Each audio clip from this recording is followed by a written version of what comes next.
How we doing? We're back.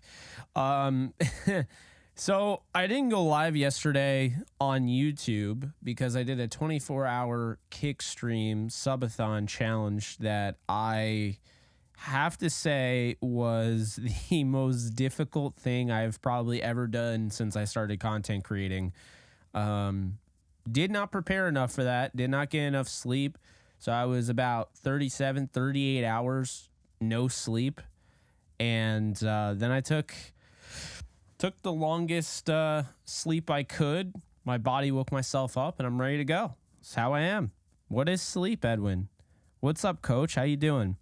Joaquim HD, Eduardo, Fernando, Matthew, M Flexin, SoCal Ram, A-Train. How we doing? So, Young and Isaac, and Oh Brother. Yeah, so let's talk about this. Cooper Kupp, hopefully my mic sounds okay. I can hear there's like static, but I think it's because of the cords. Yeah, now I can't hear it anymore. I was dealing with issues.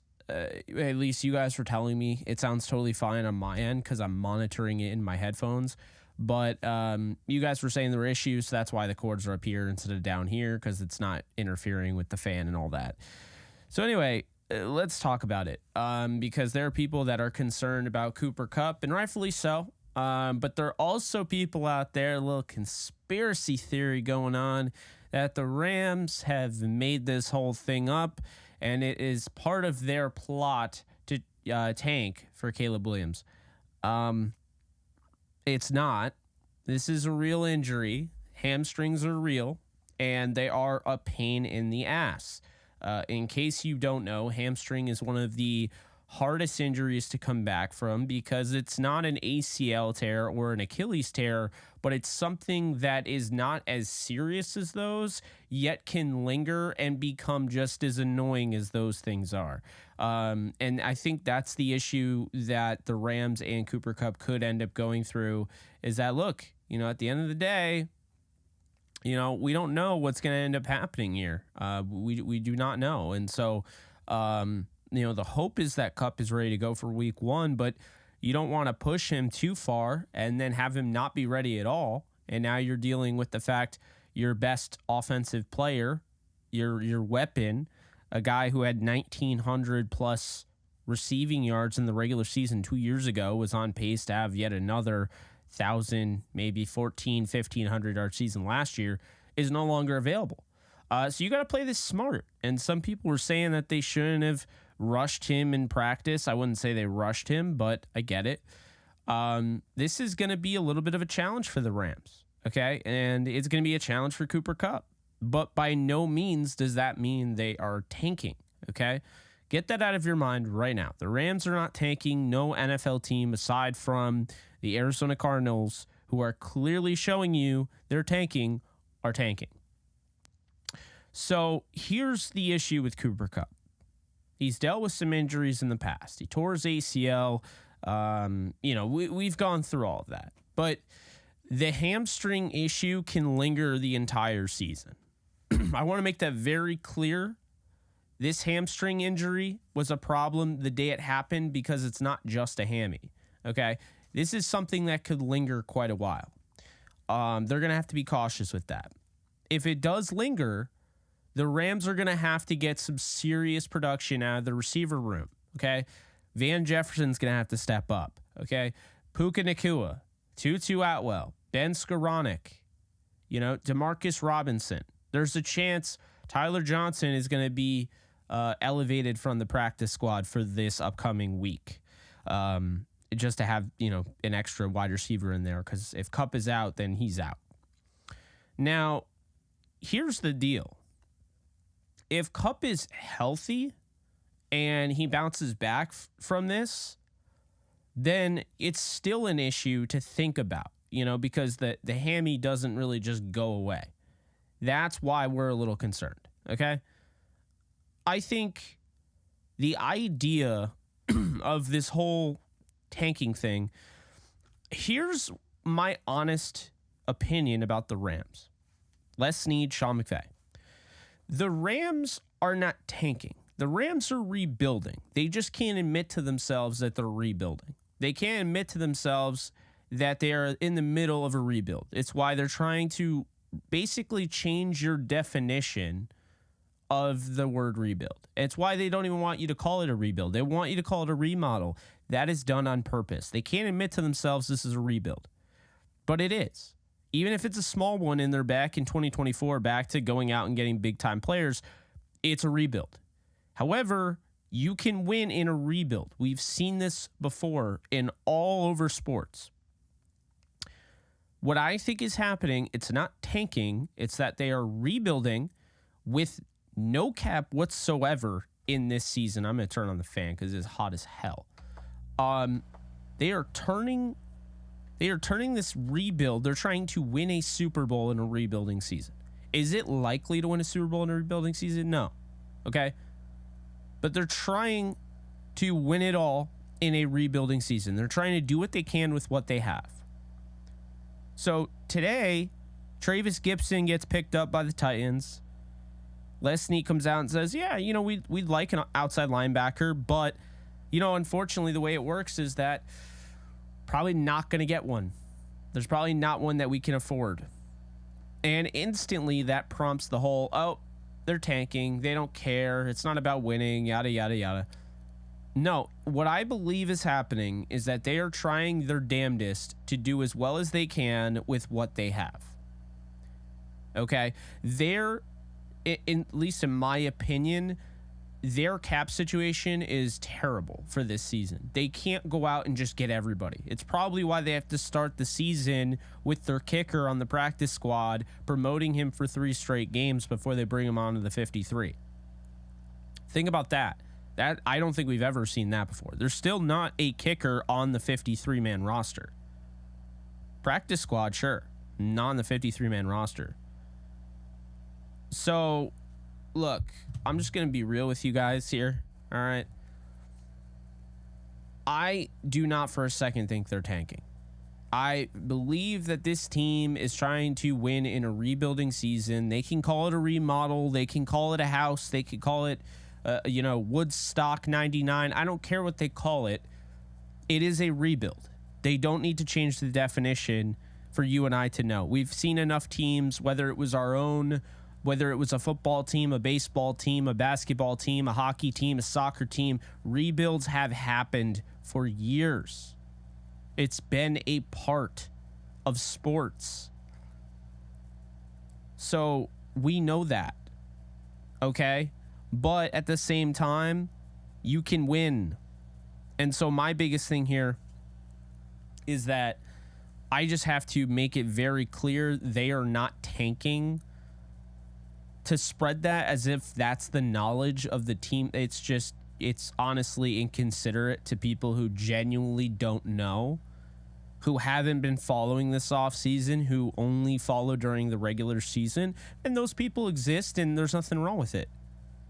They only follow during the regular season.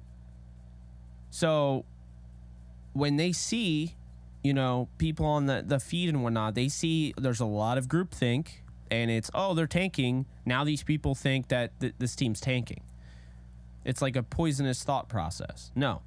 This team's rebuilding. This team is trying to get better while maintaining. I mean, think about this. All right.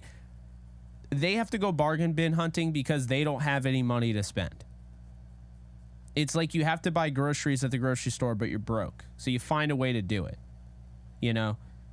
The problem is in the NFL is if your salary cap is bad for a year, you can't just go to Uber Eats, deliver a bunch of food, and now you have enough for the groceries. It doesn't work that way. You're stuck with whatever you have on that cap for the most part. Sometimes you can get out of it, sometimes you can't. So everyone keeps saying they don't care until 2024. That's not true. They can't make any big moves until 2024 unless they get very creative, which is certainly possible. Thank you so much for subscribing. I appreciate you, AIE. It's certainly possible. It is certainly possible for them to go out and make a move. But can it be a big move? Thank you. for subscribing, Kamikaze. That's the thing. So this team can win games. They know they have Sean McVay. They know they have Raheem Morris. They have a defense that they believe in, can get the most out of the players that they have on the roster. They don't need stars for. And they have an offense that they think was kind of screwed over last year because of injuries, because of the offensive line. So what they do, they traded for Kevin Dotson. They drafted Steve Avila. They continued development on guys like Alaric Jackson. They have a rock solid, one of the best right tackles in all of football in Rob Havenstein. They have 2 starting caliber centers. Like, they drafted Warren McClendon as depth and long term. My thing here is that at the end of the day, guys, like, this team's trying. If you're tanking, if you're trying to lose on purpose, because we also have to understand trying to tank is admitting you are trying to fail. It is purposely failing. So what I so often see or hear is that, oh, well, I'm not saying that they're purposely trying to lose, but yeah, they're tanking. No, they're not tanking. You don't understand what the term tanking is. Tanking is throwing away the season. It's throwing in the towel. It's trying to make your team bad. For instance, okay, if you want the number 1 pick in a dynasty league, right? Dynasty fantasy football, you don't get to redraft every year. The players are who you have. And you realize mid-season, oh my God, I have the worst team. I have no chance at the playoffs. I'm not even going to set my lineup because that will get me the number 1 overall pick next year. That's tanking. In the NFL, teams don't tank. Although the Cardinals, they're doing whatever they can to get Caleb Williams. I have no doubt. But the Rams are not going to tank.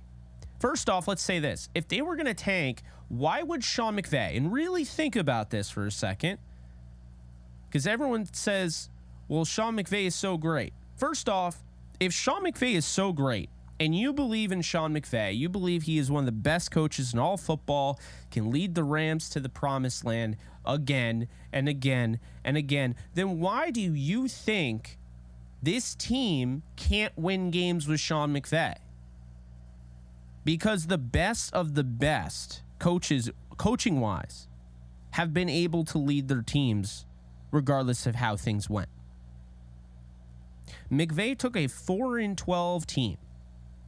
Now, the funny thing is, I never heard ever with Jeff Fisher how great the team was, how great the roster was.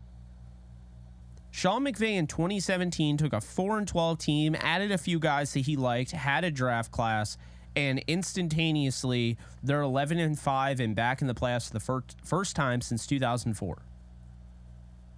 And what I don't understand, 2006. What I don't understand is this. Okay, where did that McVay go? Like, because clearly people don't believe in him the way they used to. He's been in 2 Super Bowls. He's won a Super Bowl. And now people are so stunned at the idea that Sean McVay could actually turn this team into a winning team. Well, Jake, this team's trash. How is it trash? We don't know what this team is. We don't know. Mind you, just because I have concerns does not mean I think this team is going to be complete and utter garbage.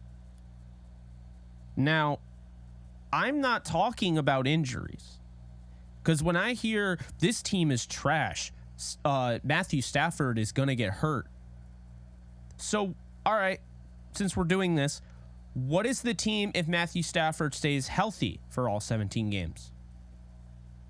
Are they still trash? That's the thing. You can't have it both ways. You can't say, I love Matthew Stafford. I think he's amazing. I think Cooper Kupp's amazing. I think Aaron Donald's amazing. I love Ernest Jones. Oh, John Johnson's really good. Like, Sean McVay is the best, one of the best coaches in all of football. You can't have it both ways. You can't say all that and then say they're going to be completely awful. You can't say that and say they're going to be picking number 1 overall. Have you seen the Cardinals? I don't think the Cardinals have a big 3. Like, so you can't have it that way. Okay? Doesn't work that way. Like, for real. But I just, that's one thing I always hear is like, oh, I love McVay. He's so great. But the Rams are going to go top 5. So they're going to be picking in the top 5. So Sean McVay must not be that great then, right? And be like, no. And it's like, here's the thing. This logic that people use, they got Sean McVay out of retirement. Of course they're going to go and get Caleb Williams. How does that make any sense? Now think about this for a second. If the Rams truly had a plan, this inside plan that everyone seems to think they know that they have, if the Rams truly had a plan to get Caleb Williams, do you know what they would have done? Do you know what their plan would have been? Sean McVay would have taken a year off. The Rams would have hired a replacement coach, okay? Not anybody like a Thomas Brown. They would have got somebody to be a placeholder. Then they would have basically, unfortunately, used him as a sacrificial lamb. The team would have tanked. They would have been terrible. They would have pretended Stafford was hurt, all of that. And then the next year, they would have had Sean McVay come out of retirement, taken over the team with Caleb Williams, and traded away Matthew Stafford. Okay, that's what they would have done if they were tanking.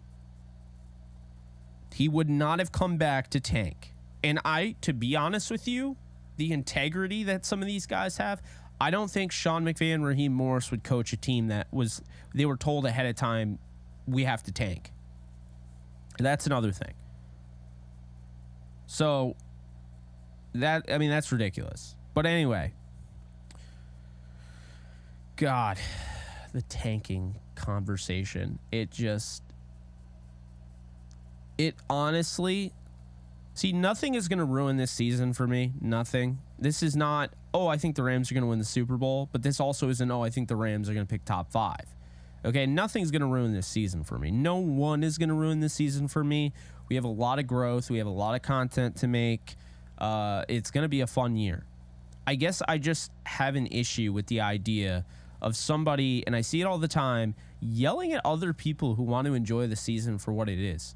Like, actually getting mad and being, like, negative and being, like, jerks on the internet to people. You know, you're part of the same fan base, okay? Like, we're talking about the Rams right now, and if you're not a Rams fan, you're welcome in here regardless. But the Rams fans, we're talking about a fan base where it's a community. Like, we have all these sub-communities. I was saying it the other day. You have communities for everything. Spider-Man, like Marvel. You have horror communities in the background, like Rams. You have Jets. You have Patriots. You have Packers. You got the Yankees, the Dodgers, the Clippers, the Lakers, the Red Wings, the Devils. I mean, you have these sub-communities for every little thing. And it's like these people don't realize how amazing that idea is. So you have all these sub-communities, and it brings people together. I have some of my best friends have come just from covering the Rams, just from going down this path in my career, and I wouldn't trade it for the world. But you have these people that just want to just genuinely just trash other people. Like, let everyone enjoy the season. If you think the Rams are going to get Caleb Williams, fine. I don't have an issue with you thinking that. I mean, I think you're going to be blatantly wrong. I don't think the Rams are going to be picking in the top 5. I don't believe they have a chance. But, like, people are trying to get into the season. Okay? They just waited 8-9 months. It doesn't matter if you don't care. They care. So next time someone says, I can't wait for week 1, you say, why? The team's clearly tanking for Caleb Williams. At least think for 2 seconds. Like, don't be a negative Nancy. No one wants that. There's too many people that have just... it's gotten to be ridiculous. So I thought I should speak on that. But yeah, for those of you tuning in just now, Cooper Kupp might miss week 1. He's dealing with a hammy. He had a setback. That's normal. There's not some conspiracy theory going on like some people think about how they're trying to tank the season. They're going to use Cooper Kupp to do it.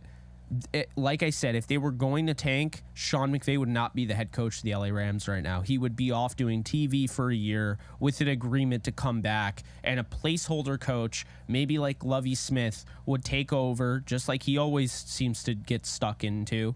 He takes over and he gets the brunt of it. He's used as the sacrificial lamb, and then they go on and get their coach. We saw that with the Texans, okay? That's my thing.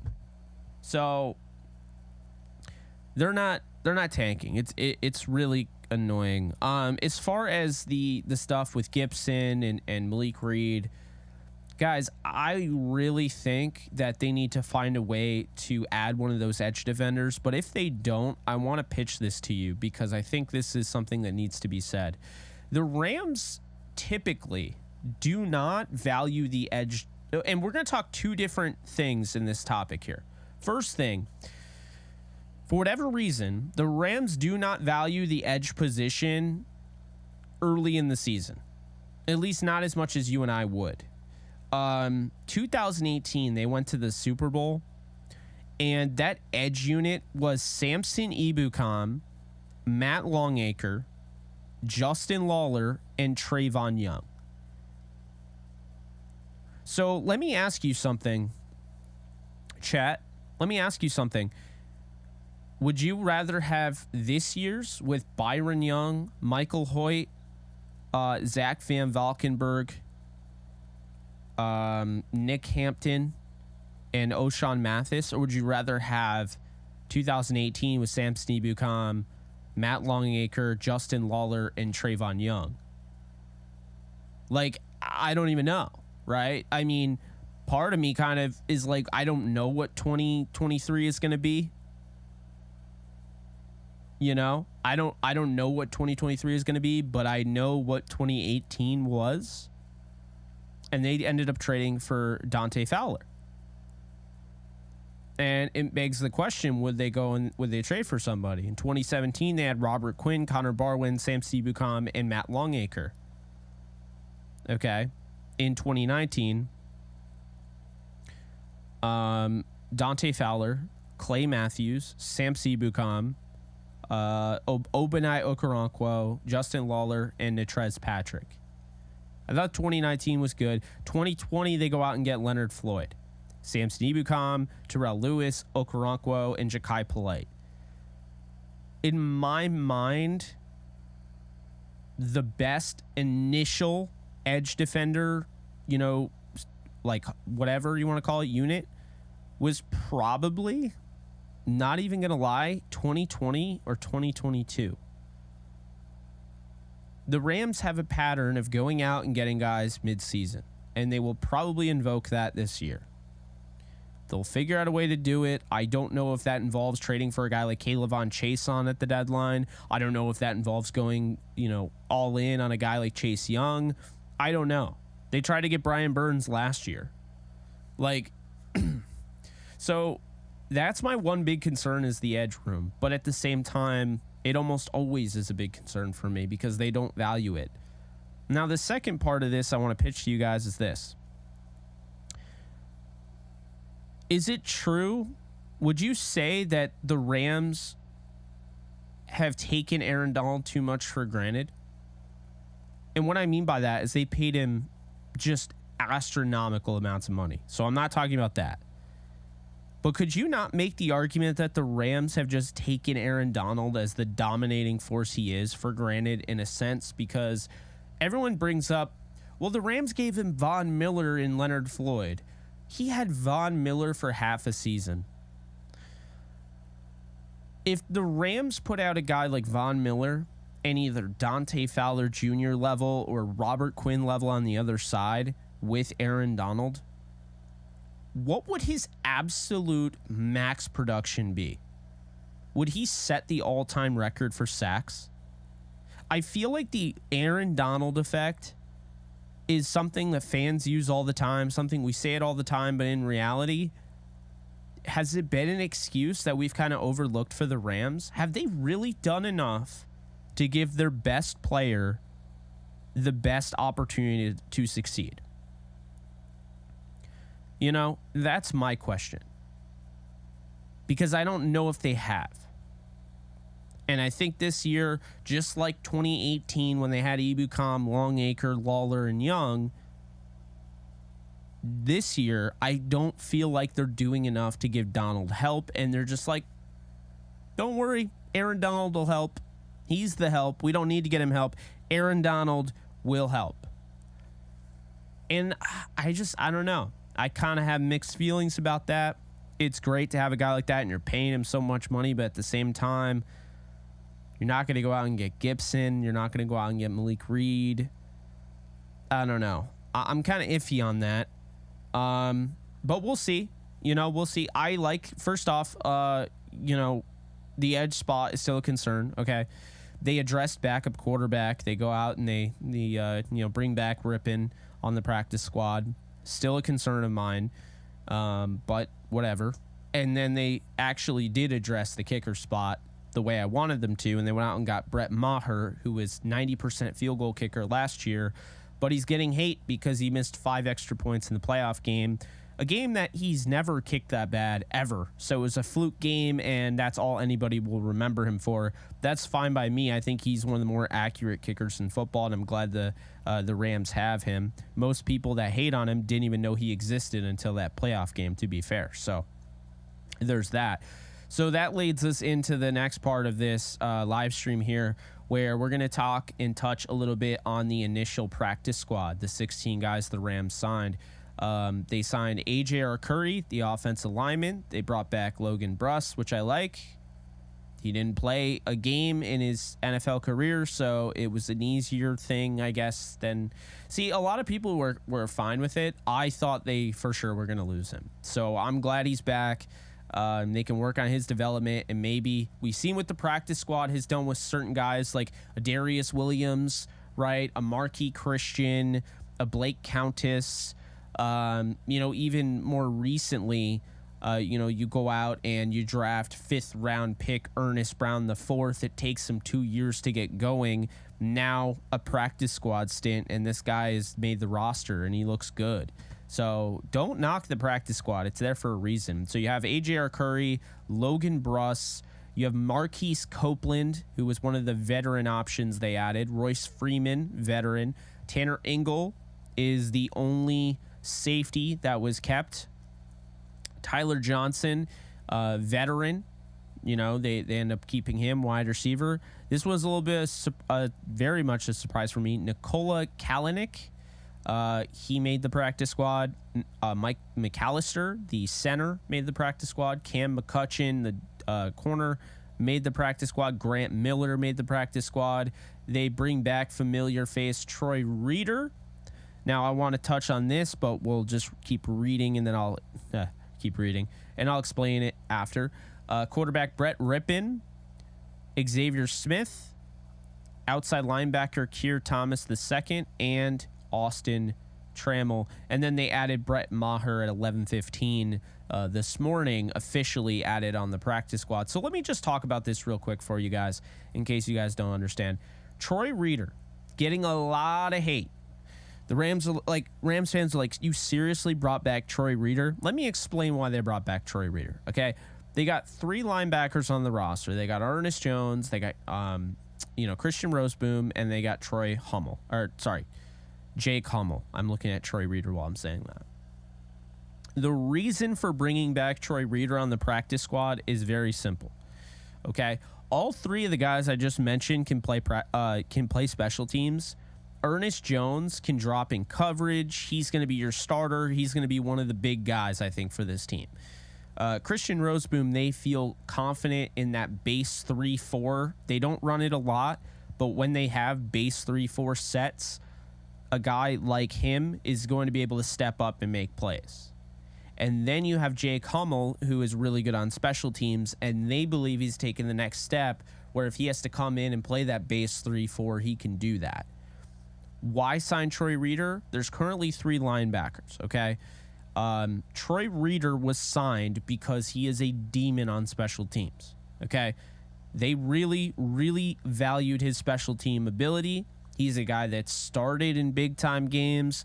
He has that, starting experience, but they don't need him to start. What they can do the first 3 games of the year is bring him off the practice squad, elevate him, because you can elevate 2 guys. So I believe they're going to elevate him.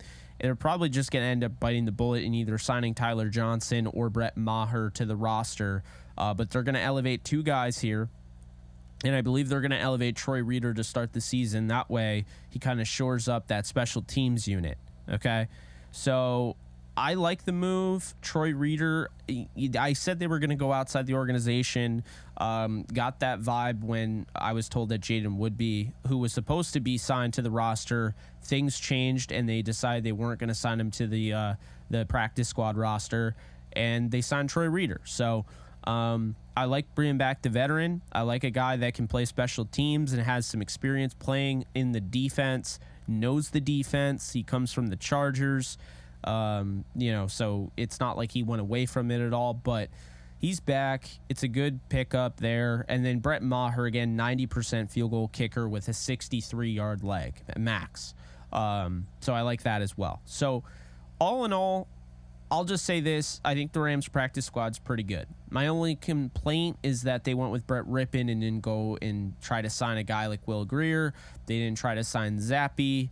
They didn't really care about getting any quarterback outside of the organization. I personally would probably rather have John Wolford, but we'll see what Rippon does. We didn't get a chance to see him. To be fair, we didn't get a chance to see him with a starting offensive line, with good receivers. He wasn't, for the most part, throwing to the guys that were going to be the most productive.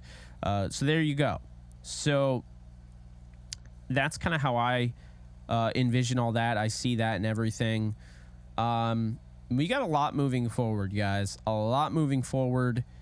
I do not know if I'm going to be doing the breakdown for the Rams-Raiders preseason. Okay? Here's why. Rams-Broncos. That game was dog water. The rosters have already come out, and I wasn't able to access all 22. So what we're going to do is we're going to give it a week off for Film Room. So Film Room on Kick exclusively will be back next week. Okay? I need to be sure that I am keeping myself 100%. And the reason for that is because there's going to be a lot of content to do. I have stuff that you guys don't even know about that's potentially in the works in the background. A lot of stuff. Okay, so to be the best that I can, I'm going to have to start managing my workload here as we get up to the NFL season, the start of it. I think right now, this is August 31st. So tomorrow's September 1st. So I think right now what we want to do is I'll probably go live later tonight, game a little bit on Kick. And once we get to 600, as you can see, I have 559 followers on Kick. Once we get to 600, guys, then I will start, I will do the film breakdown for Kevin Dotson over on Kick. So if you want to sign up for that. Oh, by the way, Matt Corral was picked up by the Patriots. That's another one that I would have liked as well. So that is the link. Be sure to hit that follow on Kick. What I'm actually trying to do, guys, and I'll need your help at some point or another if we could work together. I'm trying to get to verified status on Kick, okay? And for those of you who think that I'm pivoting away from YouTube because I saw are us YouTubers not going to get any love, I saw a comment. I was half asleep when I woke up this morning, or woke up this afternoon. I woke up at like 2 a.m. or 2 p.m. or 3 p.m. I don't know, one of those. But I saw a comment that was like, hey, are us YouTubers going to get anything going? Like, are we going to get any live stream or anything? And look, I was really considering going live on YouTube during the 24-hour stream, but I just felt like I needed a mental break from the Rams a little bit, just from football. And I really was able to do that yesterday, so that was good. And I mean, for being awake for 38 hours straight and then sleeping for 13 or whatever, I'm about as ready to go as can be. Maybe I seem a little tired, but I can assure you I'm fine. But I think really what it comes down to is that, you know, with the film room, if we're going to be consistent with that, you know, I cannot do the Broncos one. I just won't be able to get through it. I'm just telling you that right now. I would have done it, and I was planning on doing it, but it was so bad to watch. 41-0. There's not a lot to take away. A lot of the guys have already been cut, so I just don't see a lot of value in going through the tape. So that's why the next film room that we do, okay, and I have not played Final Fantasy 16 yet, Super Bowl 56 champions. To answer your question, I think the next best thing is to just go after the film room with Kevin Dotson, okay? Now, again, I've set a goal for 600 followers on Kick.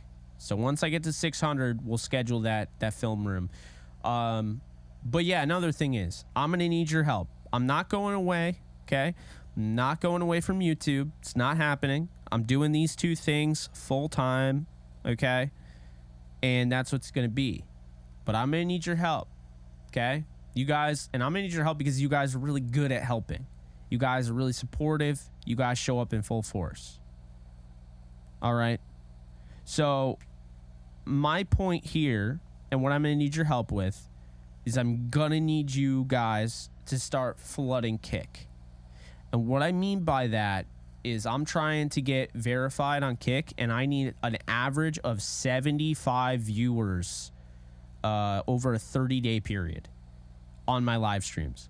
It's going to be so difficult to do because I do it easily on YouTube, but I need to do it on Kick. So I need your help. I need you to give me ideas, things that would get you to go over on kick.com. And again, not leaving YouTube, but I'm trying to get verified over there while I'm doing YouTube. To get verified on YouTube, you guys just got to keep doing what you're doing because I need to get to 100,000 subscribers. So it's a little harder to get verified on YouTube. But Kick, that'd be massive. And it wouldn't be that hard. It's still going to be difficult, 75, but still. So I need you guys to give me some ideas on what would give you probably the most valuable, I don't know, what would make you guys want to check out Kick? Do we start doing certain JE lives on Kick and certain ones over here? Like, how would that work? You guys let me know. I'm all ears. I need suggestions. I'm trying to grow. I know some of you were asking me if I do fantasy football content, considering that. What's up, Jorge? LA Rams, how you doing? NFL trivia.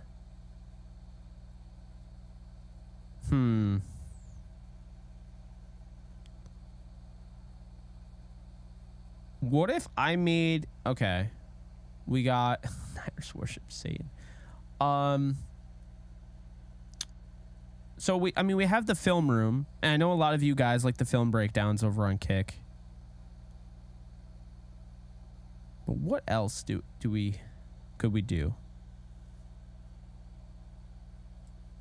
What else could we do to get people involved?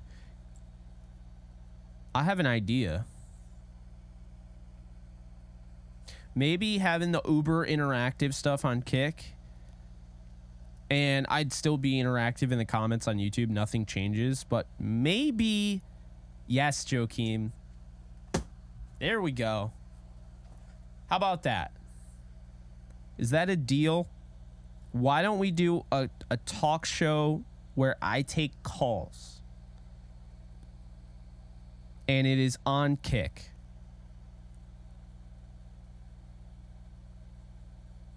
So I take all your calls right in the Discord. I myself, I guess, so I've been told that JE Live is essentially a podcast. It's not on like anything else besides YouTube, but it pretty much is a podcast. I have a podcast that I do with Cam Lynch to cover the NFL, to cover the Rams. I got Believe in Rams, Off the Edge, and I have Downtown Rams, in which I do with Alexis. But let's do that. let's do that. So So moving forward, okay, and this is why I need your guys' help too, because I can't always think straight. Moving forward, we are going to have interactive community nights. Now this, I mean, I'm not kidding when I say I'll game with you guys too. So let's say this, okay? Kick.com/JKBogan will get you daily streams. I'll be gaming. You'll find that side of me if you want to hang out and learn more about me away from just football. But in addition, we'll have film breakdowns. We'll have watch parties all year long for the primetime games. And we will have all the JE lives on there. And we will have our talk shows on there as well. Not doing any free PS5 giveaways at Times Square. I'll get beat up. So yeah. Let's do that. So the link is in the LA Rams. Thank you so much for the 10. Such a homie. Such a homie. Appreciate you. I don't know why I'm not hearing it, but I saw it beforehand. So I think that's the best course of action. We got, for those of you who don't know. All right, first off, let's start this off. Okay, if you don't have yourself signed up for our Discord, that's going to be the best way to stay in touch. That's going to be the best way to, if YouTube doesn't give you an alert, you know that I just went live, because it pushes every live stream I do on Kick or YouTube onto Discord. But Discord is going to be the only way to call in, okay? The reason being, it's easy for me to kind of streamline it, everything. So if you haven't already, definitely be sure to join that Discord. It's free. And there are probably more Rams fans than any other fans in there. Okay? So that's the first thing. Second thing is the pinned comment in the chat, kick.com/JKBogan.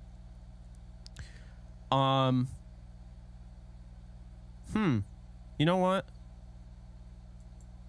Screw it. Let's do it right now. If you sign up for Kick, all right? Sign up for Kick, drop a number. You know what? Actually, no. Scratch that. Sign up for Kick if you're not already on there. Follow me at JK Bogan. The comment is pinned, right? It's also in the description. And I will start taking callers in right now. How about that? I'll start taking callers. I'll literally do the call-in show right now. We'll just start it right now. I'll do it right now. But you got to comment on Kick. And in that order, you just say here or first or second. Just say here. Okay, or just say ready. How about that? First people to type ready on kick.com/JKBogan and have followed my channel, I will bring you on in a call-in section. All right? All you got to do is you put yourself in on Discord. You put yourself in the waiting room section of the voice channels. Okay? So waiting room section of the voice channels. And what I will do is I will make this, let's see, I'll make the user limit 1 user. And what I'll be able to do is I'll be able to bring you in. I'll just drag and drop you into the call in. That's how we'll do it. All right? So that's what we're going to do. So if you want to talk Rams, football, ask me a question, whatever, we'll do that. And then I'll have to get through a lot of people if you all do it. But yes. So first, make sure you've joined Discord. Secondly, make sure that you are following me on Kick. And third, make sure on the Kick chat you put ready. Once you comment ready, I'll bring you in. So that's what we'll do. We'll see how well it goes. And if it doesn't go well, then I know that it's not going to go well, and maybe we don't do it, or maybe I try another day.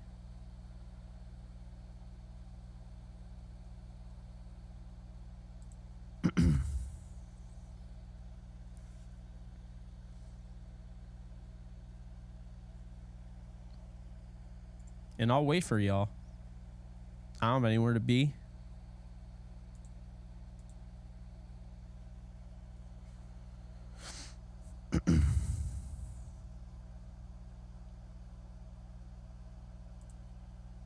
The Rams are tanking. Come on, it's a race. They're not tanking.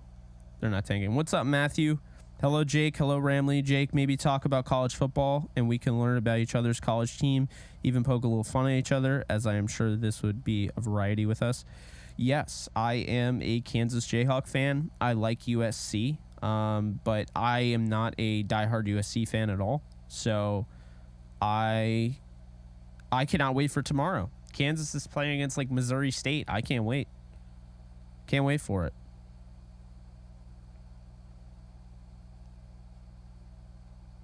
What's up, G? How you doing?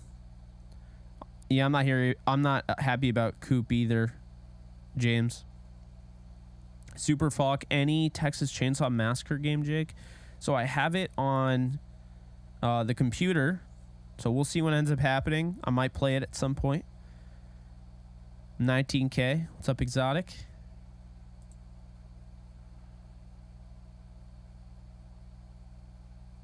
We got 2 people that joined. No one is in the voice channel waiting room, so there's that.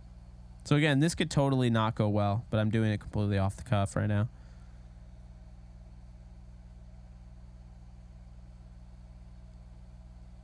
I mean, Kupp is just, you know, we don't really know.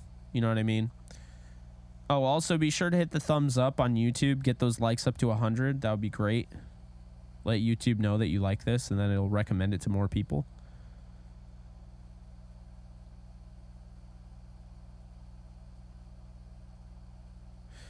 I don't think it's anything like that. I think if the Rams rest Kupp, I think he's actually just not healthy enough to play that game. I don't think that they're BSing.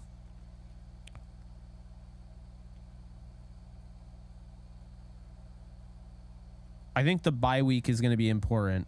I will say that, depending on where they're at that point.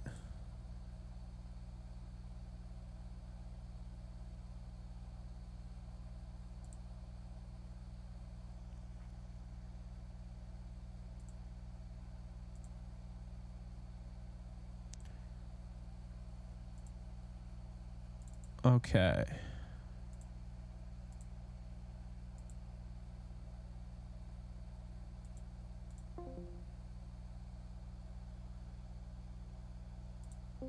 All right. So I'm currently in call-in.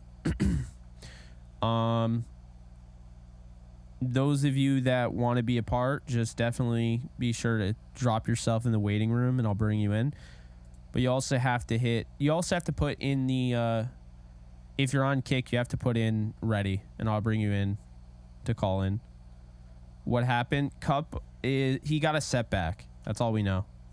He's considered day to day. So, I mean, he very well could play against the Seattle Seahawks, but we know how this stuff goes. What's up, Ruiz? Happy birthday to your son. Yeah, I mean, Kupp got hurt. Not hurt, but he had a setback, so they're taking things slow with him day to day. He hasn't been ruled out or anything like that.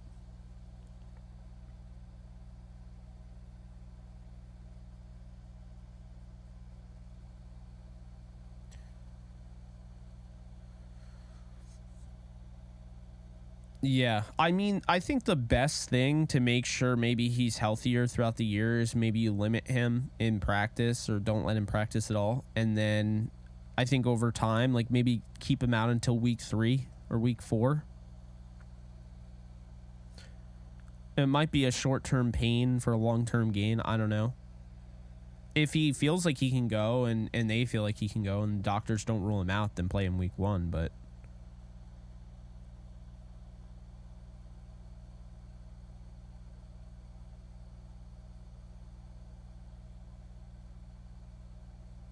always says day-to-day lies. I mean, I've come to the conclusion that if you're a head coach or you're a GM in the NFL, you're fine lying. That has to be part of your job. May not be ideal for some, but that's just kind of how I feel right now.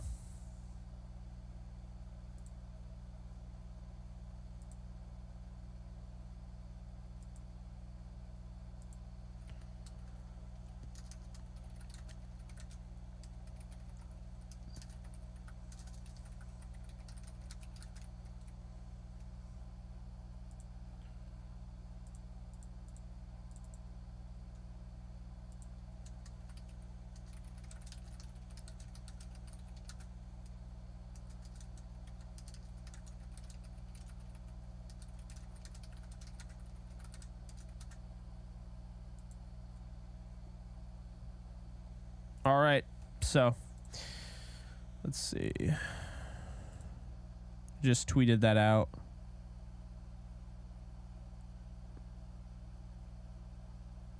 You're fine, Exotic.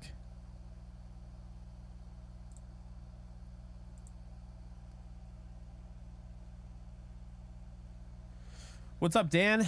I'm feeling good. I'm feeling refreshed. Ready to kick ass. What about you?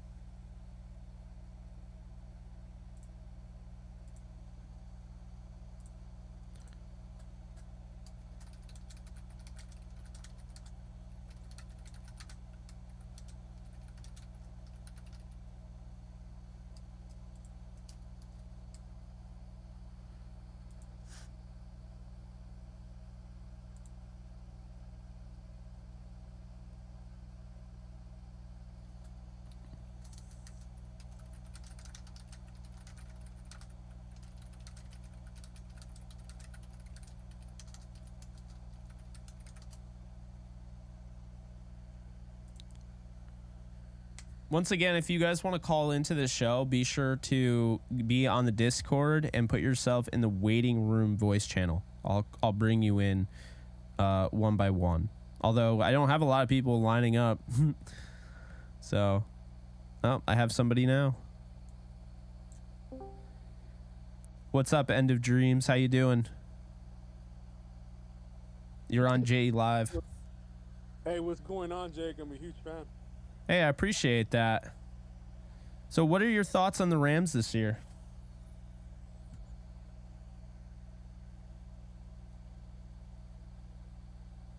You there? I think we have a connectivity issue.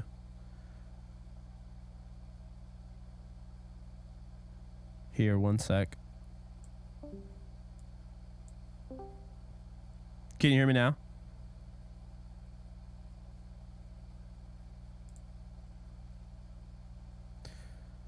Not sure what's going on.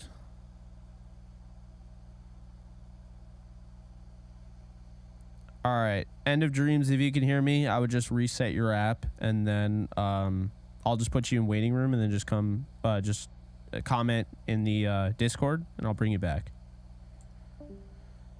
Okay. You can't call in either. I hear you.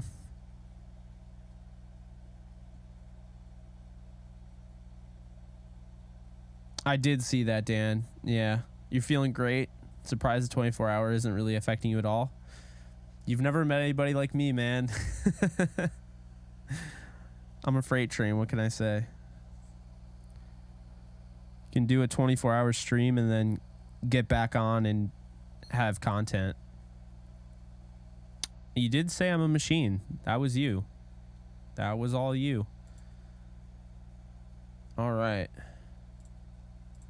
So yeah, does anybody else want to call in? Yeah, I know.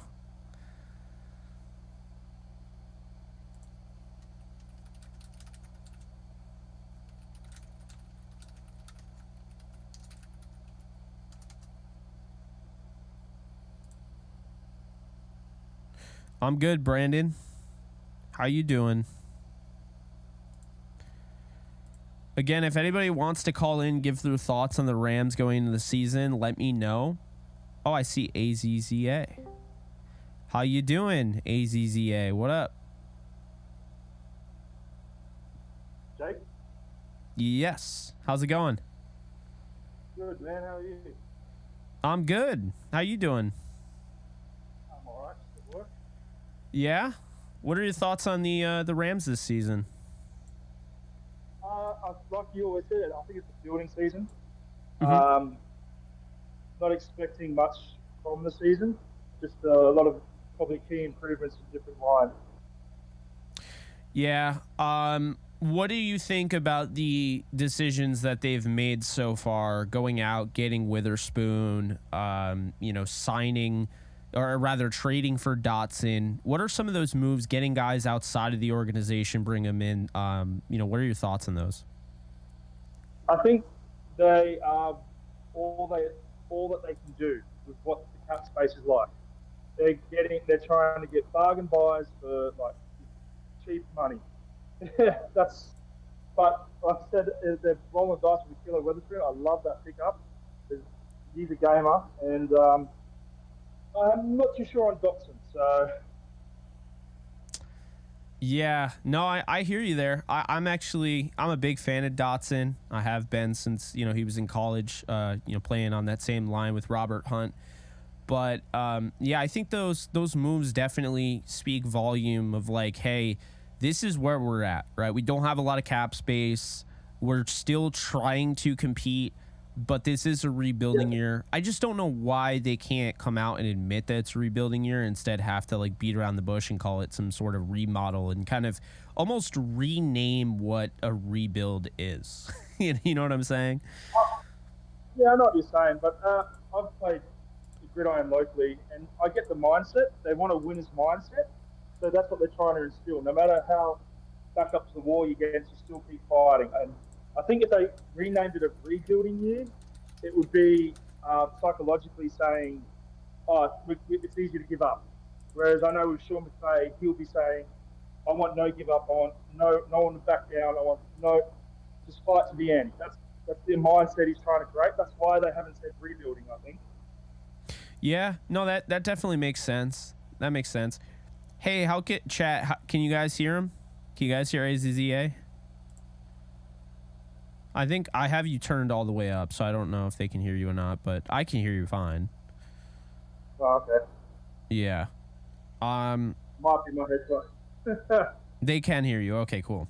So, what are your thoughts on the Kupp situation here? Because I know there are people that are saying the sky is falling, Caleb Williams is here, everything's over, and yeah, and it just, I don't know, like, to me, I feel like it's one of those moments where it's okay to be concerned, and this could be more frustrating moving forward, but at the same time, I gotta tell you, I don't think this is the end of the world. Where are you at on that whole thing? I'm exactly the same, mate. My season's expectation isn't Super Bowl. This is a great chance for our running game to shine, and Matthew Stafford not to lean on Cooper Kupp like he did last year, and actually get maybe Puka and Nakua involved, or more of the other receivers involved, instead of just targeting Kupp all the time. So I think this might be a blessing in disguise, because it might actually involve the other guys. So when Cooper comes back, he's going to be even more deadlier. Yeah. I mean, I think right now, I'm kind of wrestling with it in my mind. The idea of, short-term pain, long-term gain. Do you sit Cooper Kupp out for the first 4 games, knowing that, that type of injury, he might be good after those first 4 the rest of the year? Or do you run the risk of he means that much to our offense, we're trying to win games early in the season because it gets really difficult moving forward? Do we just throw him out there and just hope he doesn't get hurt? Yeah, well, the hamstrings always are very hard to predict on what they're going to do. So I'd rather than be safe with him and look towards the future with that, because I'd like to see our other receivers step up. Yeah. Well, I actually like what you said. I like what you just said about the other receivers stepping up. I think that was the the blessing in disguise last year. I said it last year. The Rams would not have known that Michael Hoyt was playing outside of position and would not have known that they have somebody potentially in that room that can make an impact if that season didn't happen the way it went down. They wouldn't have known that Tremaine Ankrum could develop into a starter. They wouldn't have known about some of these guys. And I think, like Jacoby Durant, for instance, playing as much as he did down the stretch, it kind of goes to show you, you can always find those W's. You can always find those wins even in a losing season. And so, like you, I don't believe this is going to be a Super Bowl winning team, but I do think this is a playoff team, and I do think it's that way as long as they stay healthy. And what I'll say is, anytime you're talking, at the end of the day, anytime you're talking about, a team with a lot of coaching talent and a lot of talent in general, like star talent, I feel like you always have to keep in mind the idea, like, it's always as long as they stay healthy, right? Because it's easy, like, at the end of the day to be like, oh, told you so, and the Rams go 2-15, and it's like, yeah, but I think it was kind of assumed that I didn't think that they were going to go to the playoffs if Stafford went down week 1, Cooper Kupp, Aaron Donald, Ernest Jones. Like, you know what I'm saying? I feel like there's sometimes people want to be so right about something that they're not really using their heads in the moment. And so I just have to say that when I'm saying that they're a playoff team, I don't know if you agree if they are or not, but I'm always including the idea that they're healthy. In the end, yeah, they're a playoff team. If we're in the AFC, I'd say no, we're not a playoff team. I think there's a lot of availability down the bottom there, especially in a wild card for us to take.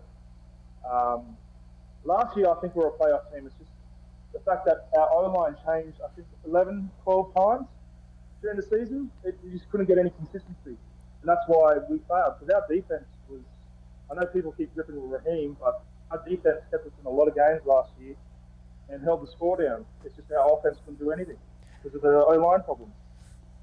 No, you are spot on. The defense kept them in a lot of games that they otherwise would not have been in, and I think it just kind of goes to show you that, look, like, we can say what we will about, the bend don't break and all that, but if you had a top 15 offense last year, they probably are in the playoffs. I mean, the defense did everything they could to keep them in games. The whole point of it is ball control, but the offense was so abysmal that eventually the defense is giving up the end of games, and it's because they've been on the field the whole time.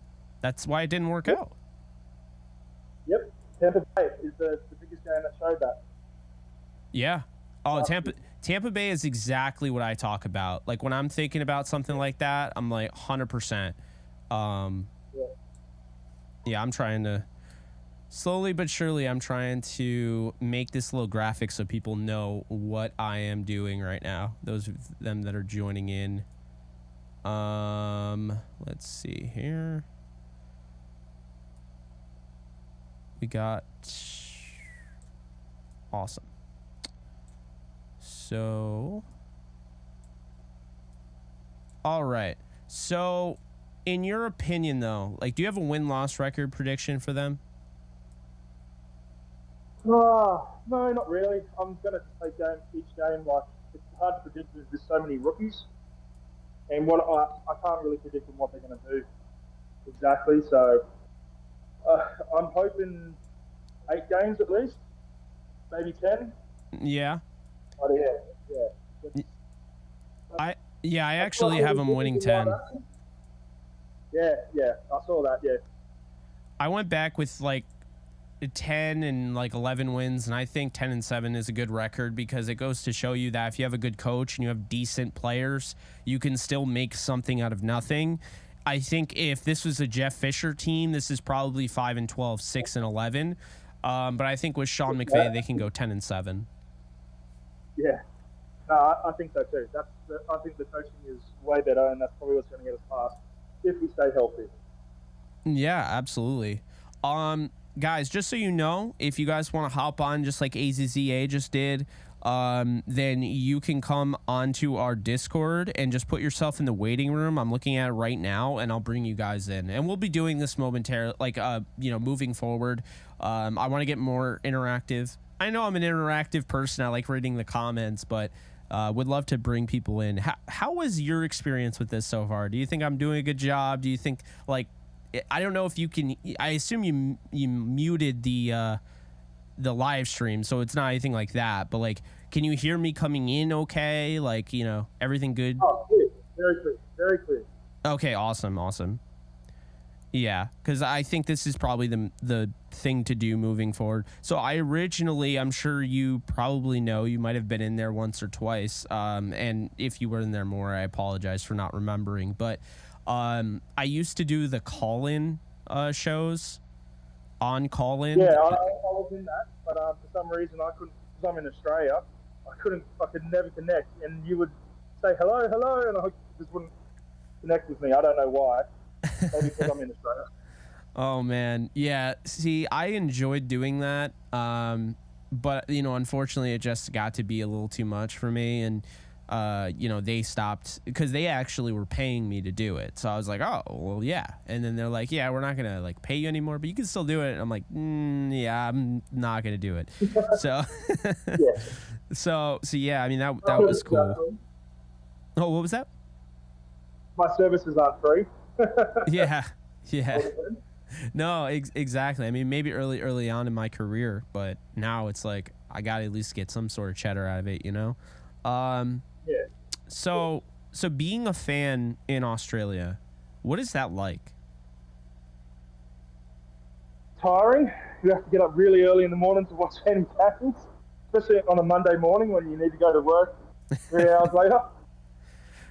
Yeah. So, but I'm pretty much, because I play gridiron here too, so I'm pretty much the only Rams fan I know of down here.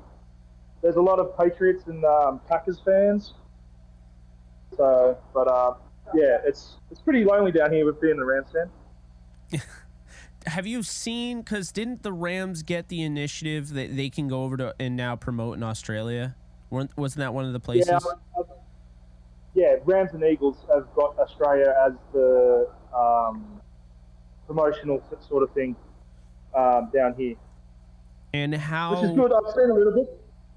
Well, because I won the grand final last year with my team, and yeah, is it Ramsey?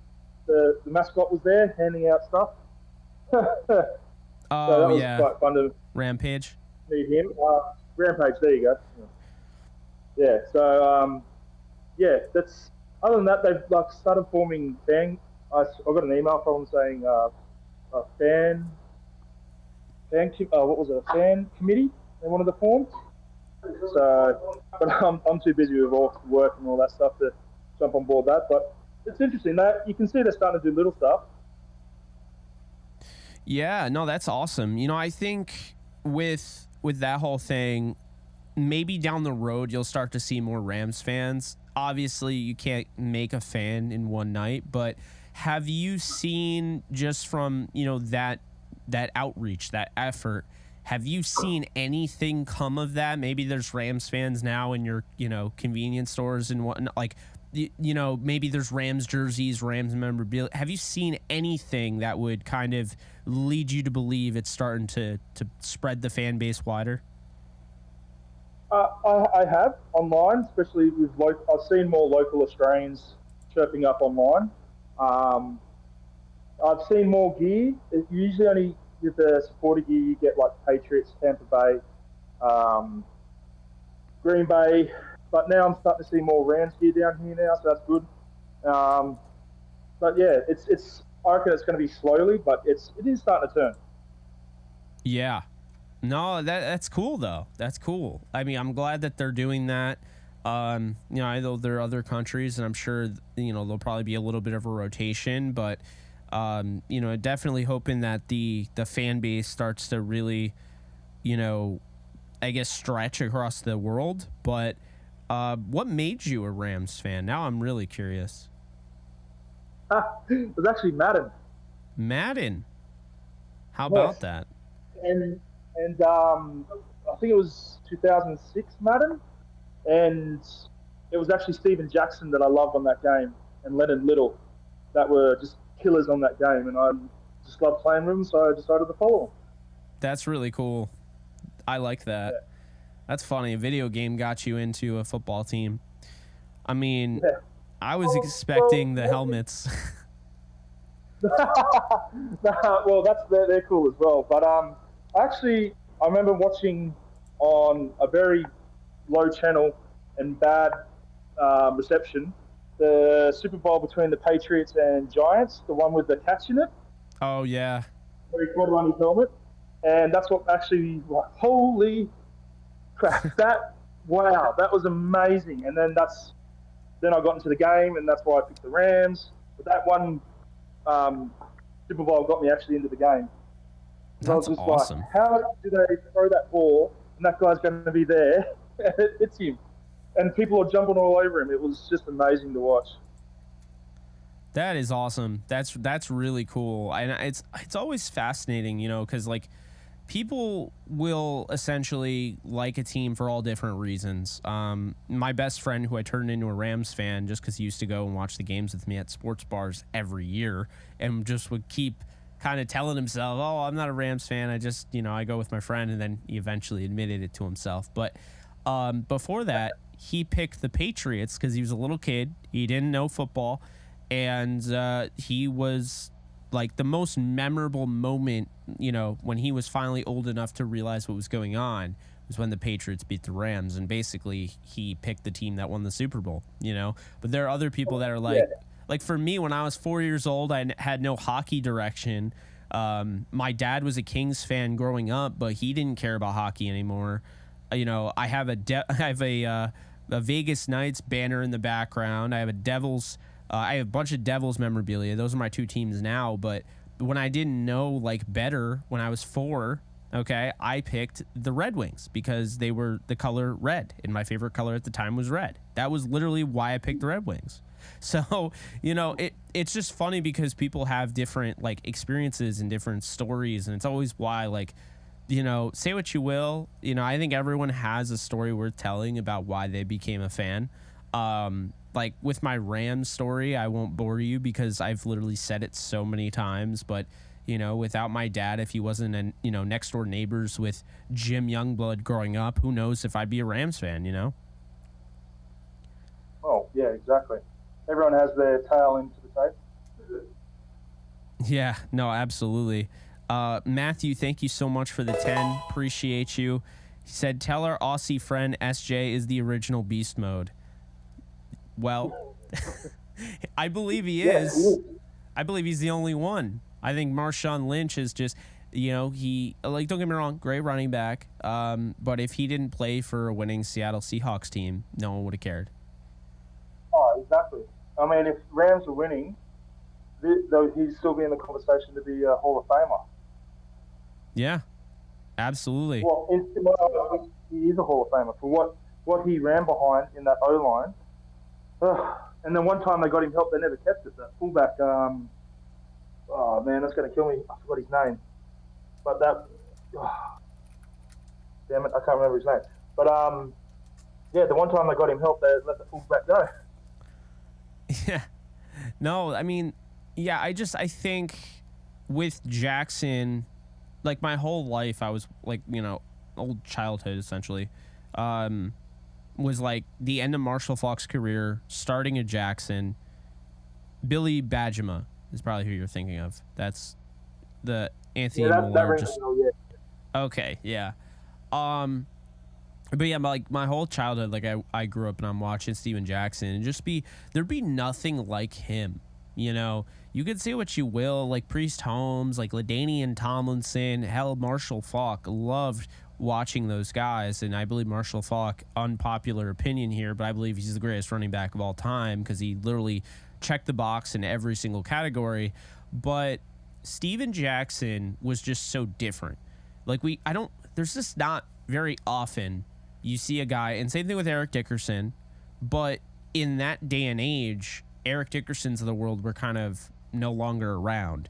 And so Steven Jackson being like 6'3", 240, 250 pounds, it's like you have a undersized tight end running the football 30 times a game, carrying a team and putting it on his back. It was like anything we haven't really seen anything like that since Eric Dickerson. So it was so cool because you go from Dickerson, then you have Greg Bell, and then down the road, like you have Bettis for a little bit, and then you had Falk and so forth. It was just like to get Steven Jackson was just crazy. And like, I mean, it's going to be a bummer because he won't be a Hall of Famer, but he should be a Hall of Famer. Yeah, exactly. I completely agree. And I don't think Todd Gurley gets the amount of praise that he should too. He I'm probably with would you have been there. the closest thing to Steven Jackson. To be honest, it's just if I could have gave him my knee, I would have gave him my knee. But it's like underrated on what he did in Sean McVay's system. Yeah. No, I absolutely agree. I think, and it's no knock against Jared Goff, but I think for as much praise as Rams fans give Jared Goff, not enough of them give, Todd Gurley that praise to put them in positions that they were in. I think Jared Goff really struggled in 2016 because there was no run game. Then Sean McVay kind of developed a running game and Todd Gurley and so forth. And it's like, okay, So, I mean, I don't know. I think Goff deserves praise, don't get me wrong, but I don't think they would have been in the Super Bowl in the second season under McVay without Todd Gurley. I just don't. Yes, I completely agree. The one thing I give praise to Goff, but I also, as time goes on, I got the feeling with Goff that he was a bit shackled by McVay as well, because I don't think McVay was willing to, let him rip. He wanted him controlled and to do what he wanted, and that's why I don't think he ever evolved, and that's why I think the best thing for Goff was actually going to Detroit. Yeah, I think I hear all the time McVay wouldn't have enough patience to develop another rookie quarterback, and I don't know if that's wrong either. I think with Jared Goff, there was a lot of struggle, and it worked out in some ways, in other ways it didn't. So I think that's kind of why Stafford was the decision there. I don't know if at this point in his career, if McVay would want to develop another quarterback like that. And I think that's why, maybe somebody like Stetson Bennett, who can kind of develop over the next few years in the background where you don't have to rely solely on him. He's not exactly the one holding the ball for the rest of the team. I think that was probably the best case scenario for McVay. And that's why I don't believe the whole Caleb Williams thing, because, I just don't think that they, first off, I can tell you they never tried to get rid of Stafford. That was just hearsay. But I think that they wanted to have a guy in the background developing. So McVay didn't, like what we're seeing right now with Bryce Young and CJ Stroud and Anthony Richardson is just not McVay's bread and butter. He does not want to have to, develop a quarterback and have the entire team relying on this young kid. I think he would rather take the approach of developing them in the background and having that veteran that you trust, and you're not losing games because of, in that spot. No, I completely agree as well. I think he's changed his mindset on that, going, you can't rely on the old young QB anymore. And I think Stafford is the idea, but just when he goes, what's going to actually happen then? Will Stenson be enough, or will they go after someone maybe older in age? Yeah. That's the thing. Well, I think there's a chance I could see the Rams down the road, like, say Stetson's just a backup, right? He ends up being like Sean Mannion. I could see the Rams going out and getting somebody like, I don't know, Dak Prescott if he leaves Dallas. Somebody that's already been like developed, that is highly intelligent as a quarterback, that, knows. I could see Dak. I could see who else is. I mean, I could see guys that are currently on teams or just got drafted on the Rams. I mean, maybe down the road, Anthony Richardson's a Ram, or somebody like that. I mean, I wouldn't be surprised. Caleb Williams, maybe after his rookie contract, forces himself to the Rams. I just think that at the end of the day, I don't believe that they're going to draft a rookie quarterback to be the starter. I don't either. Yeah. I mean, my option... Yeah. My option would be to draft Jalen Daniels out of Kansas when he comes out this year. I think he's the big sleeper. I think he'll be like Jalen Hurts, but everyone just says I'm a homer because I'm a Kansas fan. But you watch the guy, and I don't know if you've seen him play, but I think Jalen Daniels is impressive. Yeah, I haven't. To be honest, I don't watch too much college football. I really just watch the NFL. But when it comes close to the draft, I do tend to watch a bit of tape just to understand what's going on. Yeah. But, yeah, okay. I'll have to have a look at him. Yeah, let me know what you think. I mean, he kind of plays very similarly to a Jalen Hurts, you know, and it's not just because his name is Jalen, so, you know.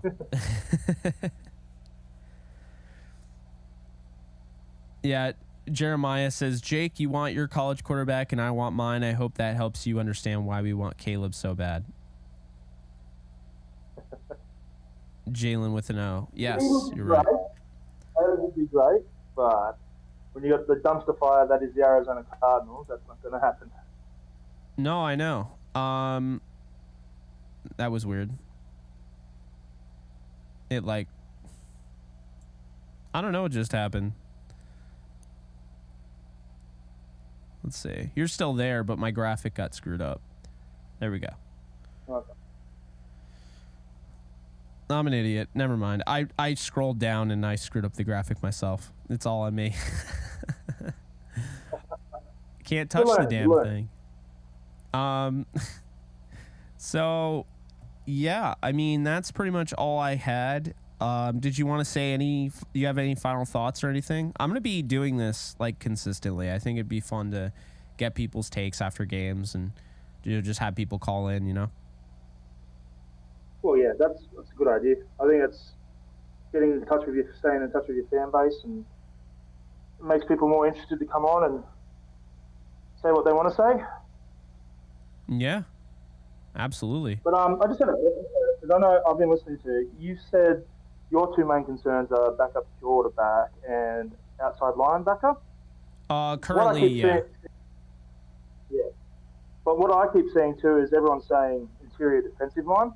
Now that's not on Aaron Donald. That's on the fact that we're going to be missing Ashawn Robinson and God, I forgot his name. Well, we've lost both our DTs. So, what do you think is that going to be a concern? Should we go after a old DT or nose tackle? I mean, I kind of like where they're at. You know, I think Bobby Brown showed some good things on tape where it leads me to believe, okay, you know, he could really move forward with that. You know, I think he could get a lot better. And I really do like Kobe Turner, and they really believe in him. I think Aaron Donald is the best in the league. And I don't know.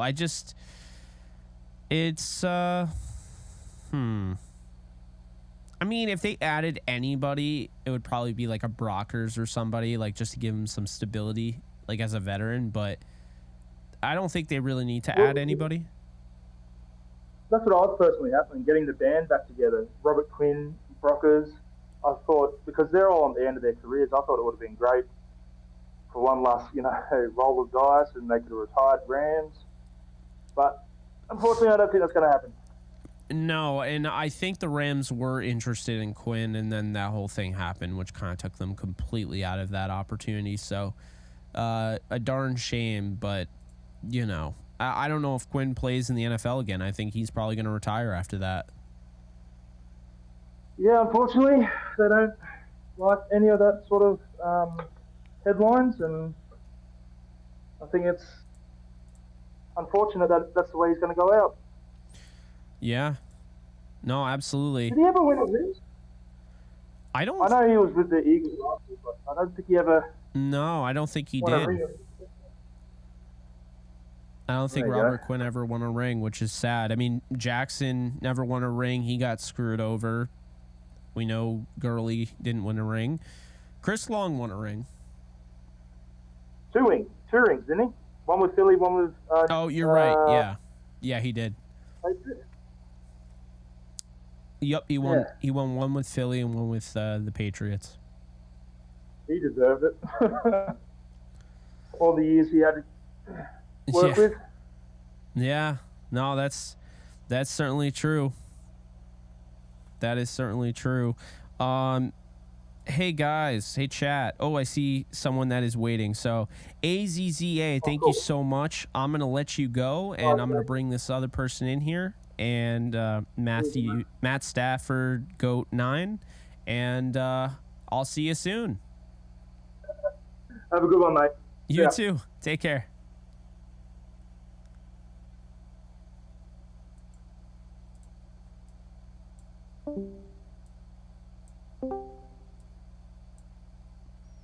All right, Matt Stafford, Goat9, you are on JE Live. How you doing?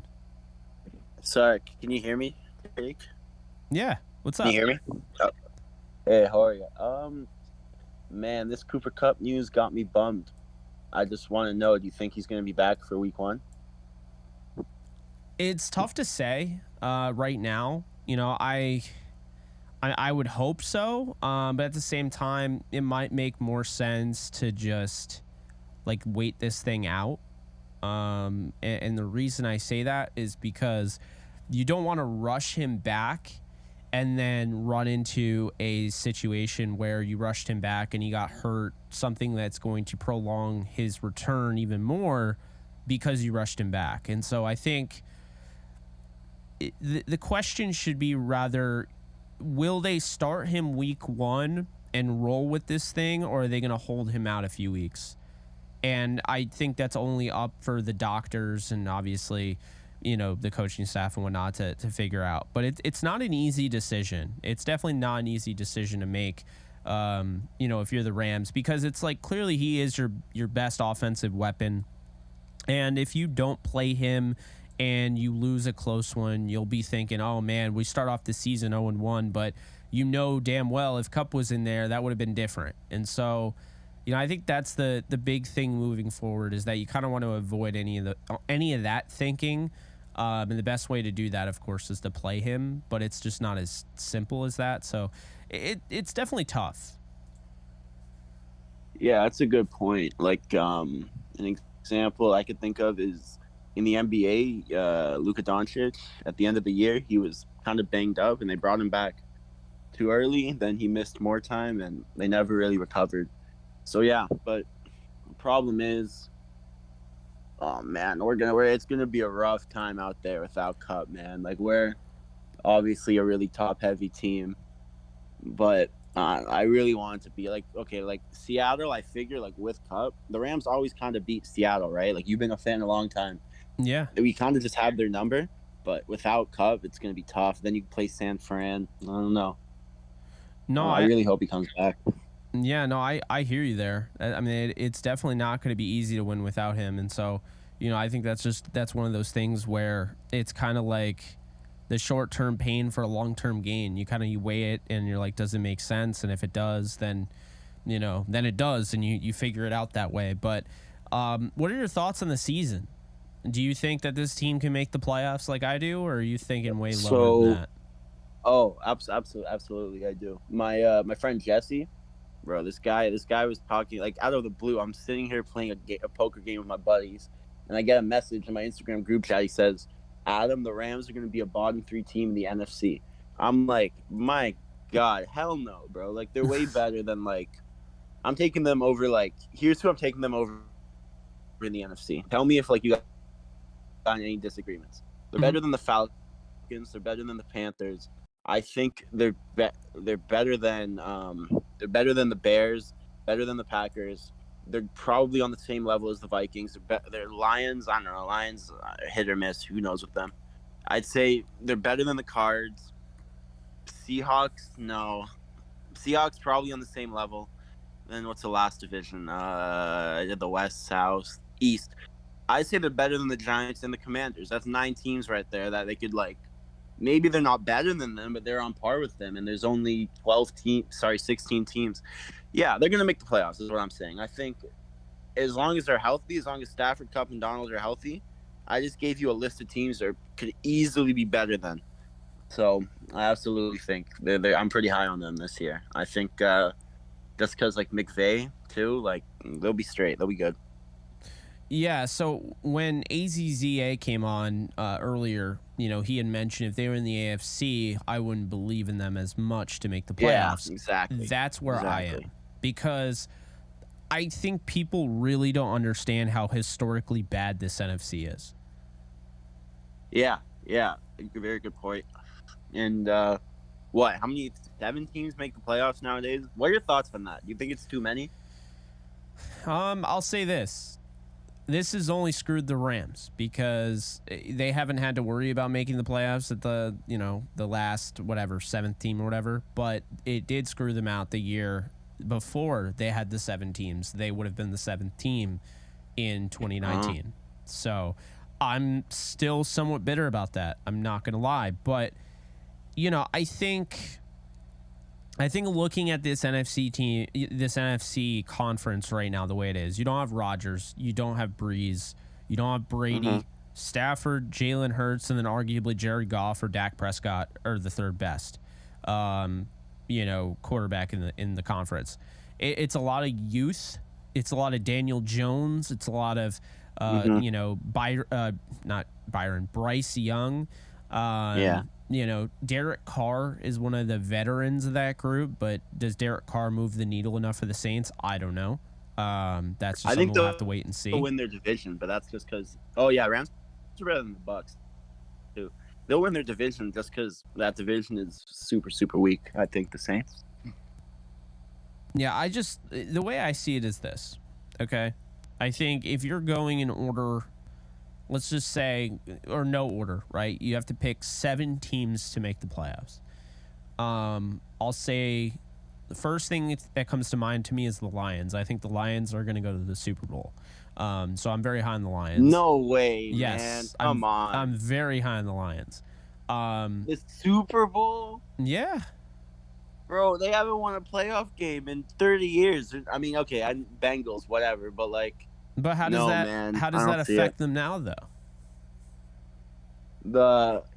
How does the 30-year history affect them in 2023? Just from like a team perspective, I think their defense is kind of weak. Like, okay, their defense has been bottom tier for years. It might not be that bad this year, but it's still not top half of the league. No way, unless like Aiden Hutchinson becomes like Nick Bosa. And their offense, they don't have anyone besides St. Brown. They don't have anyone, but they have a good O-line. I'll give them that. Probably a pretty good run game. I like Gibbs. But it's St. Brown and no one. I couldn't tell you who their second receiver is. Williams is like a gambling addict, bro. He's out until week 7. Yeah, I mean, the whole thing with Williams isn't ideal. But I think when you look at the Lions, they have plenty. I think the offense, it just kind of goes to show you the way they ended last season. They started off piss poor, but... what they won 7 out of the last 8. I think the NFC North was just weak. Sorry about that. But I think the NFC North was just really weak last year. And that's why it was the same thing when the Packers had Rodgers. They would be, like, in reality, like a 9, 10, maybe like 11-win team. Because, like, they got to play the Bears twice, Lions twice, and the Vikings twice. They'd always win, like, 13, 14 games. And that's why I think the same thing's going to happen with the Lions. I think they'll make the playoffs. I agree with you. I'm not like that down on them, but nah, will they play real teams in the playoffs? Like, nah, it's not happening. I think they're going to be a hard team to beat. I think they improve their defense, going out and getting Brian Branch and Steven Gilmore, Stephon Gilmore's little brother, he killed it in preseason. He'll be somebody on that roster. Jack Campbell, I wouldn't have picked him that high, but still a good player in his own right. You have Charles Harris, who you got from Atlanta. You have guys like Aiden Hutchinson, like you mentioned. John Kaminsky, they're really high on. Josh Pascal, a guy they got last year in the 2nd, I believe. They still have the Aquara brothers, right? And then you have, going out and getting Emmanuel Mosley, a good corner from the 49ers, Chauncey Gardner-Johnson, Cam Sutton, who was a stud with the Steelers. They went out and they improved. Kirby Joseph was a stud last year, 3rd rounder. Tracy Walker's been a stud. He was drafted in 2018, I believe. Their offensive line is one of the best in the NFL. Sam Laporta is going to be an absolute monster tight end. Brock Wright wasn't bad last year. Yeah, they got Laporta in the 2nd round last year. James Houston had 9 sacks, a year ago as a rookie. So UDFA. I think there's a lot here for the Lions. They very much they very much should have made the playoffs last year. I think we can agree on that. They got screwed over. Yeah. But I think when you look like Baker Mayfield. yeah, David Montgomery, he's not a superstar running back, but he's good. They'll be allowed to run the ball whenever they want to. Like, he's just that big-bodied running back. He can help you also as an all-purpose type of guy, but mainly it's just going to be a pure runner. You got Jahmyr Gibbs, who can line up at wideout. He can play running back. Like, he can do it all. He's going to be explosive as hell, like an Alvin Kamara-esque type of player. And then you have guys like, St. Brown, who we know what he can do. And they're really high on guys like Josh Reynolds, who had the rapport with Jared Goff previous, and Marvin Jones. Jameson Williams will come back, and the way I see it is he'll come back refreshed, ready to go. He doesn't have all those, plays of, all those grueling plays, so to speak, on his belt. Yeah. He kind of gets to come out of the gate pretty fresh, and that's going to be mid-season. So I don't know. I think the Lions are really going to be the team to beat, I think, in the NFC. It'll be them, and then I think the Eagles. That'll be my NFC title game. I think Jalen Hurts and just everything there. I mean, from top to bottom, that roster has everything. And they just keep getting better. They got Alberto for, no reason. They didn't even need to, but just adds more onto them. I think they're going to be really good. Those are the two teams there. The 49ers, I have. What are your thoughts on Purdy? You think he's legit? I don't know if he's legit. I think Brock Purdy is one of those guys that he could be Derek Anderson, who had a really good first year and then just falls off a cliff, or not really sure. Hope so, man. Like that. Because if he's done, like if Brock Purdy's if he's fraudulent, 49ers they're gonna have a tough time. All right, I got one last question for you before I have to head out. Yeah, it's about movies. Yeah, hit me. What do you think is better, The Flash or Morbius? So I've seen only Morbius, and you haven't even seen The Flash. I have not seen The Flash. Good call. So you're not missing that. Okay. Yeah, I wouldn't be able to answer, unfortunately, just because I haven't seen The Flash, but from what I'm gathering, you're about to tell me that Morbius is better. Okay, let me tell you. Morbius, it didn't feel like a movie. It felt like a video game, kind of. It felt like video game cutscenes. But The Flash, it felt like it was a movie. It was just a really, really bad one. And I was just, I know you're not much of a DC guy, but what you think DC is going to improve with James Gunn at the helm? You think that's going to? I mean, if they let James Gunn do his thing, then yeah. I don't trust. Yeah. I don't trust Warner Brothers. I don't trust any of those studios. They keep making mistakes. So yeah, and I think that's really what it comes down to.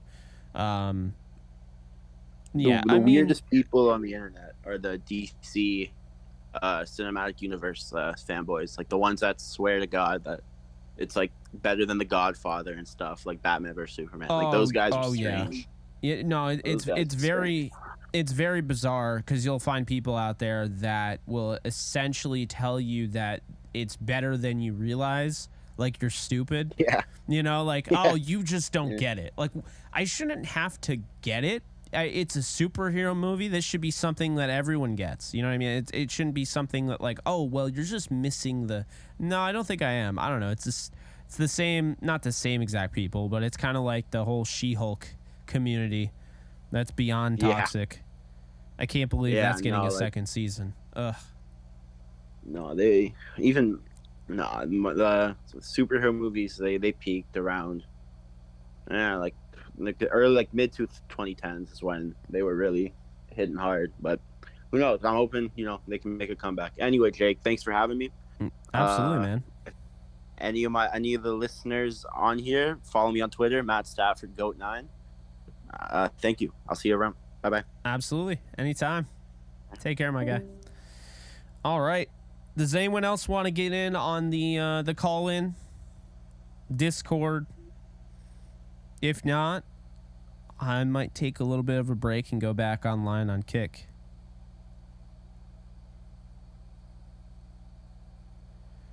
A-Dog, you're more than welcome to.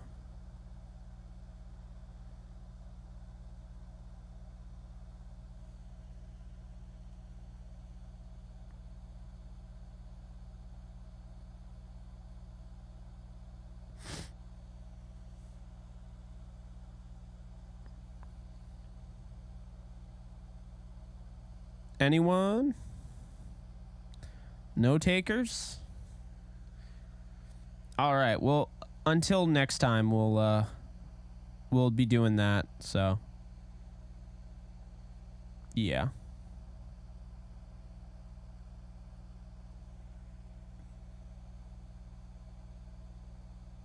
Oh, I see somebody joining the Discord now. I wonder if they're gonna. Is Uzi trying to hop in?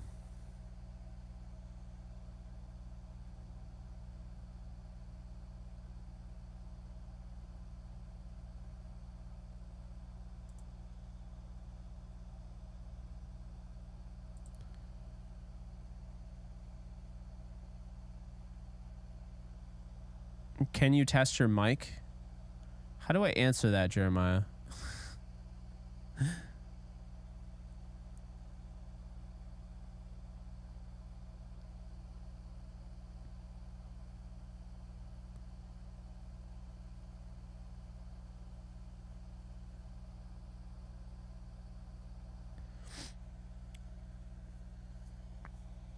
Oh, just checking it out. Okay.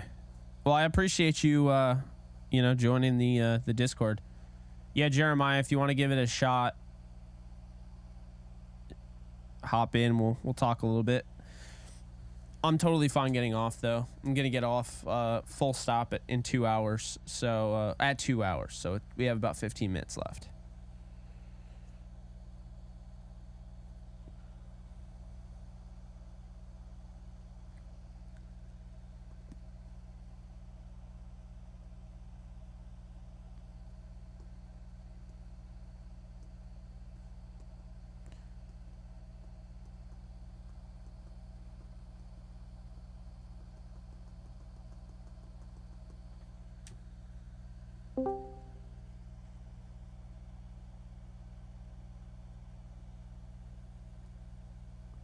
You named your... Are you kidding me? I'm about to end the stream for you naming your name Cuddly Spider. Testing, how do I sound? You sound fine. Okay. Well, as long as you can understand that I'm speaking English, I think that's good. Yes, I can. So what are your Because thoughts on the season, Jeremiah?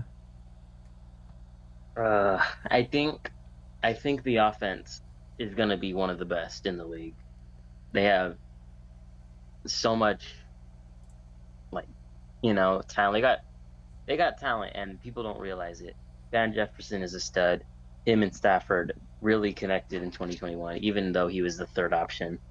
Him as wide receiver 2, I have a lot of faith in. Tutu Atwell, he had 2 real shots with Stafford in last season, and he blew the top off the defense both times, so he should break out. Cam Akers, I think he's going to build off of what he ended the season on last year. Really good. And then the O-line, I hope to God they stay healthy. Yeah. I mean, I think really health is everything with this team. To your point, I actually do agree with you. I think they're going to be a top 5 offense. I really believe that.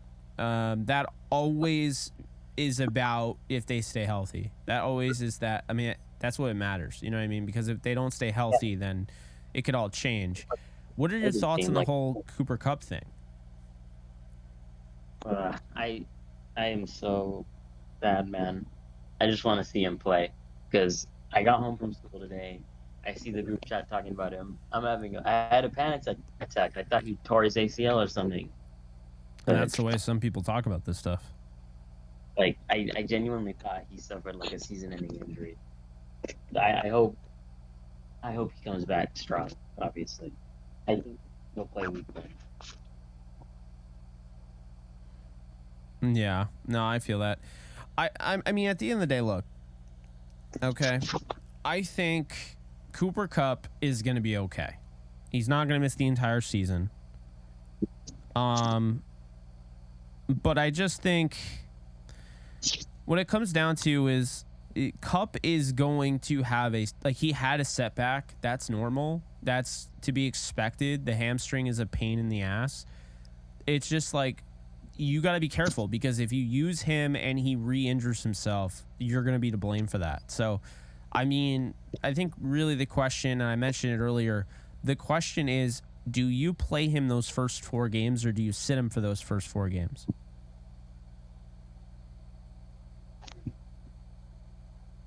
I would play him, but I think it all depends on how he feels. If he wants to go out there. So you would play him? If he feels like he can play, then, I mean, no one's going to stop him, right? Yeah, I mean, I think as long as he passes medically, I think medical professionals will be able to tell, but it's a gamble. You know, I think that's really what it comes down to. It's definitely a gamble. Now, the next thing I'll throw at you, what were your thoughts on the roster? Are there any guys that you didn't want to get cut, or, you know, it worked out pretty well? I really thought that here Thomas should have been on the 53. So I'm surprised that Tyler Johnson didn't make it. I thought he played well in the preseason. And I'm glad Ronnie Rivers got a roster spot, because I think he's the 3rd best running back on the team. And he might honestly be a better runner than Kyren. Yeah, I think so. You like Ronnie Rivers more than Kyren? As a runner, yeah, because Kyren isn't the quickest, but he provides so much faster, which is why I like him. Yeah, I mean, I think we probably disagree on that, because I think Kyren is quick. I don't think he has the long speed.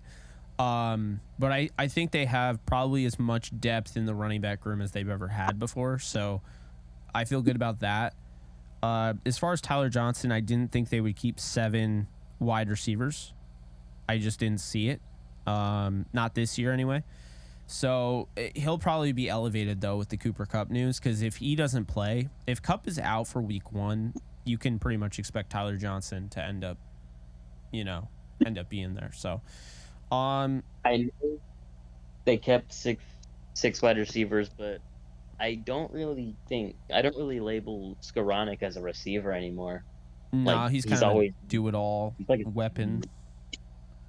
Yeah, he's like their use check. Yeah, pretty much. Do you have anything you wanted to, as we wrap it up, do you have anything you want to throw out there?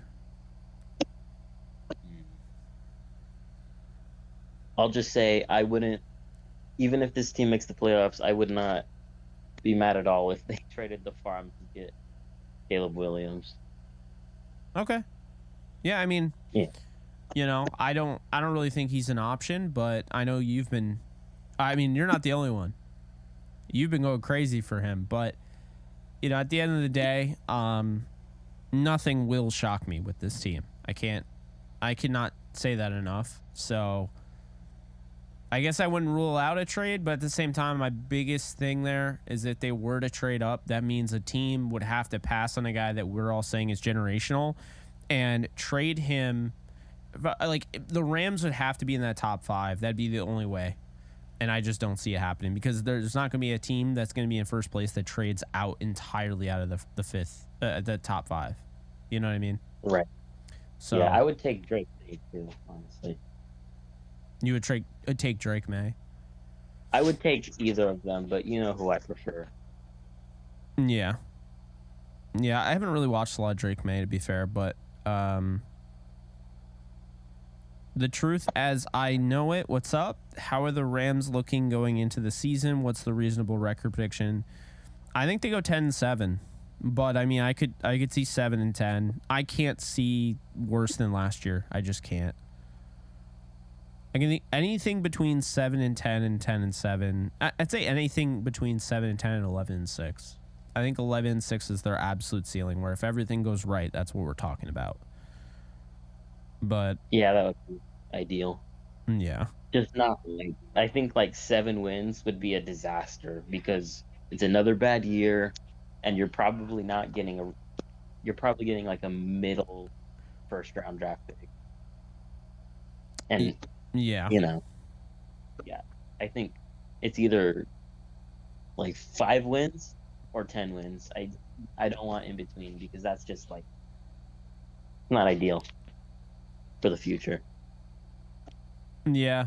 No, I definitely hear you there, but yeah, we're gonna wrap it up. Jeremiah, I'll be on Kick later. We're not gonna do the film breakdown. I don't know if you were here when I said that, but we're gonna be doing it probably next week. We'll probably do Kevin Dotson. If we get to 600 followers, we have 559. But yeah, this week I'm gonna avoid doing all that. The Broncos and Rams game, that was enough to see that in person, let alone have to do. Yeah, was not good. So, all right, appreciate you hopping in. Appreciate our guests today. We're gonna be doing more of this. So the only way to get involved is you have to be in the Discord. So the Discord link is there. Be sure to follow me on Kick. I'll be live later today if you want to ask any questions or anything like that. The Discord link is there if you ever want to hop in. We're going to be doing more call-ins. And, yeah, Jeremiah, appreciate you. Thank you for having me. Absolutely. All right, guys. So that is it. Appreciate you guys for being in here. We'll be doing more of these throughout the season. Hope to get involved with the community more. And, yeah, see you guys soon. Later, folks.